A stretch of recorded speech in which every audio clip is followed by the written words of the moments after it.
The Bodo League massacre was a massacre and war crime against communists and suspected sympathizers that occurred in the summer of 1950 during the Korean War. Estimates of the death toll vary. According to Professor Kim Dong-chun, Commissioner of the Truth and Reconciliation Commission, at least 100,000 people were executed on suspicion of supporting communism. Others estimate 200,000 deaths. The massacre was wrongly blamed on the communists. For 4 decades the South Korean government concealed this massacre. Survivors were forbidden by the government from revealing it, under suspicion of being communist sympathizers. Public revelation carried with it the threat of torture and death. During the 1990s, several corpses were excavated from mass graves, resulting in public awareness of the massacre. Bodo League. In June 1949, the South Korean government accused independence activists of being members of the Bodo League. The League had been created by Korean jurists who had collaborated with the Japanese. Non-communist sympathizers or political opponents of South Korean President Syngman-rhee were also forced into the Bodo League to fill enlistment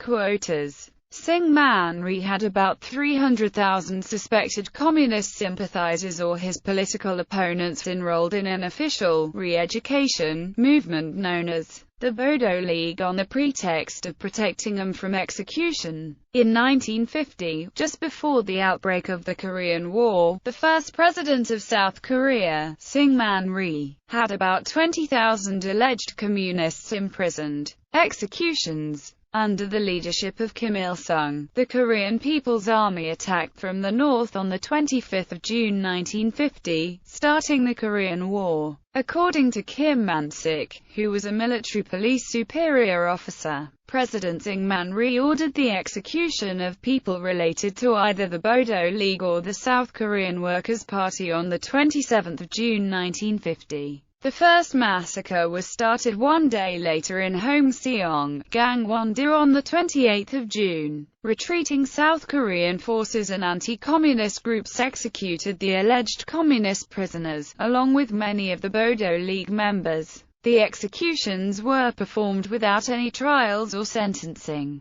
Kim Tae-sun, the chief of the Seoul Metropolitan Police, admitted to personally executing at least 12 communists and suspected communists after the outbreak of the war. When Seoul was recaptured in late September 1950, an estimated 30,000 South Koreans were summarily deemed collaborators with the North Koreans and shot by ROK forces. At least one U.S. lieutenant colonel is known to have approved the executions, when he told a South Korean colonel that he could kill a large number of prisoners in Busan if the North Korean troops approached. A mass execution of 3,400 South Koreans did indeed take place near Busan that summer. United States official documents show that American officers witnessed and photographed the massacre. In one case, a U.S. officer is known to have sanctioned the killing of political prisoners so that they would not fall into enemy hands. On the other hand, United States official documents show that John J. Muccio, then United States ambassador to South Korea, made recommendations to South Korean President Ri Syngman and Defense Minister Shin Sung-mo that the executions be stopped.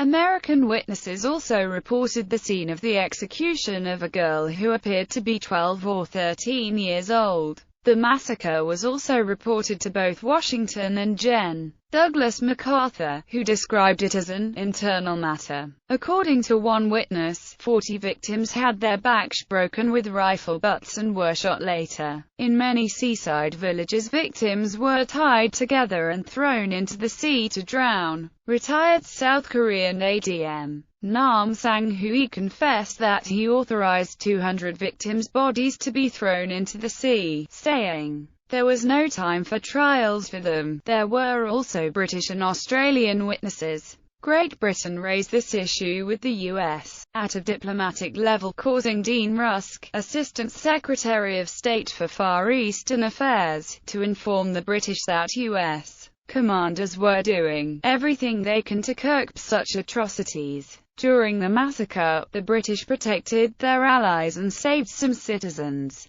Aftermath. After the UN offensive in which South Korea recovered its occupied territories, the police and militia groups executed suspected North Korean sympathizers. In October 1950, the Goyang-Jeomjeong Cave massacre occurred. In December, British troops saved civilians lined up to be shot by South Korean officers and seized one execution site outside Seoul to prevent further massacres. In 1951, the Gangwon massacre was conducted by South Korean police. Truth and Reconciliation Commission. In 2008, trenches containing the bodies of children were discovered in Daejeon, South Korea, and other sites. South Korea's Truth and Reconciliation Commission documented testimonies of those still alive and who took part in the executions, including former Daejeon prison guard Lee Doon-young. Besides photographs of the execution trench sites, the National Archives in Washington, D.C., released declassified photographs of U.S. soldiers at execution sites including Daejeon's, confirming American military knowledge. Additional photographs